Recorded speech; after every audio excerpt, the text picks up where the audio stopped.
En ce moment s'enchaînent pas mal de films en VOD, que ce soit des très bons films comme Mr. Rogers ou de très mauvais films comme Capone. Scoob, reboot de la série Scooby-Doo, est là pour enfin nous apporter une bonne adaptation. Alors, pari réussi ?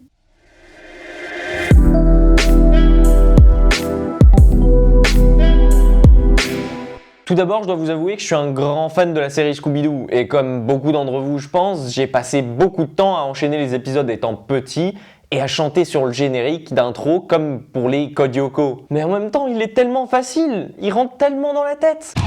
Voilà Scooby-Doo, nous on te suit partout, on va résoudre ce mystère. Ça va? Vous l'avez dans la tête? Après avoir résolu moultes enquêtes, la team de la Mystery Machine est de nouveau réunie pour combattre le grand Dick Dastardly. Ce méchant bien décidé à ouvrir les portes du mal, gardé par Cerberus, afin de s'approprier le trésor de l'Underworld. Je sais pas pourquoi j'ai fait cette voix-là. Je vais arrêter, hein.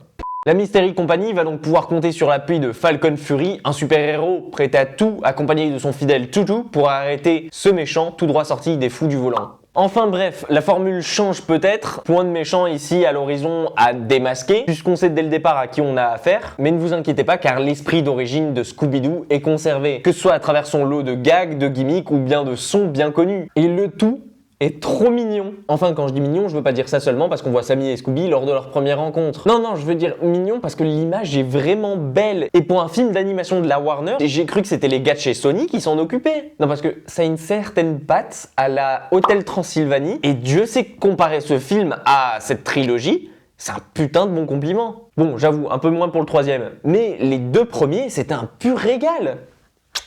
Mamma mia!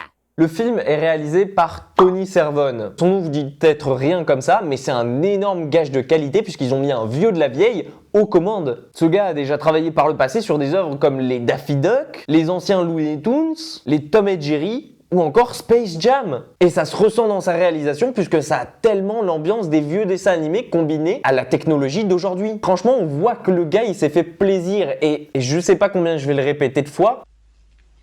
Et je sais pas combien je vais le répéter de fois. Je ne comprends pas! Et je sais pas combien je vais le répéter de fois. Mais dès qu'un réalisateur arrive à nous montrer à travers son œuvre qu'il s'est fait plaisir, ben pour moi c'est un pari réussi. Le film a aussi le droit à son lot de références, plus américaines qu'européennes. Enfin, hein, c'est un peu normal, hein, c'est son pays d'origine. En introduisant par exemple des personnages comme Simon Cowell. Enfin je veux dire, si le film avait été français, on aurait eu quoi? Une apparition d'Éric Antoine?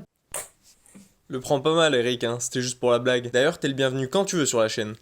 Mais l'important avec ce film, c'est le fun et la rigolade qu'il combine merveilleusement bien avec l'action. Et je vais faire une comparaison un peu bizarre à vos yeux. Qu'est-ce que ça fait plaisir de voir qu'on a enfin un film qui s'adresse pas qu'aux enfants. Enfin, je veux pas viser personnellement Sonic. Enfin, c'est un peu peut-être. Mais bordel, qu'est-ce que ce film aurait été mieux si on n'avait pas eu autant de blagues sur l'épée et de puérilité qui faisaient que ce film était un child only. Enfin bref, Scooby-Doo à côté, lui, il est tellement frais et il se permet même de l'autodérision et de se moquer des Américains et de leur système métrique. Enfin, si ça vous donne pas envie de voir le film, je sais pas ce qu'il fera. Le seul petit point noir que j'aurais à relever sur ce tableau blanc, c'est que seuls Sammy et Scooby ont réellement de l'importance dans cet épisode. Fred, Vera et Daphné à côté sont réellement mis de côté durant toute l'intrigue, et franchement... What the fuck, Fred? Non mais je vous en supplie, remettez-nous l'ancien design. Il y en a qui vont dire que je suis anti-nouveau et conservateur, mais non, je veux juste qu'on me remette les personnages comme je les ai connus. Sammy et Scooby, ils ont pas été changés, alors pourquoi Fred? Et autre petite chose que je préfère désamorcer en avance parce que vous allez peut-être l'entendre ça et là ou le lire avant de voir ce film. Alors oui, peut-être certains vont blâmer qu'ils se sont un peu inspiré de Star Wars en nous mettant un personnage tout mignon pour qu'on s'attache à lui un peu à la manière de BB-8. Bah je dois avouer que ça a marché sur moi. Alors oui, je suis un esprit faible. Je dirais rien là-dessus.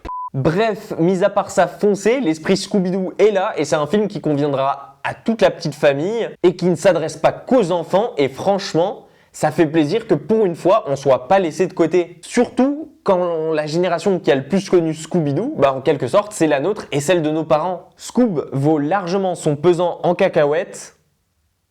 De cacahuètes? En cacahuètes? Scoob vaut largement son pesant de Ben & Nuts. Et vu comment ça se finit, je suis totalement partant pour une suite. En attendant, vous pouvez vous abonner à la chaîne, vous pouvez me rejoindre sur Twitter et sur Instagram, les deux réseaux sur lesquels je suis le plus présent. Et quant à moi, je vous souhaite une très bonne journée, une très bonne soirée, une très bonne nuitée. jour, nuit. Et je vous dis à très vite dans une prochaine critique.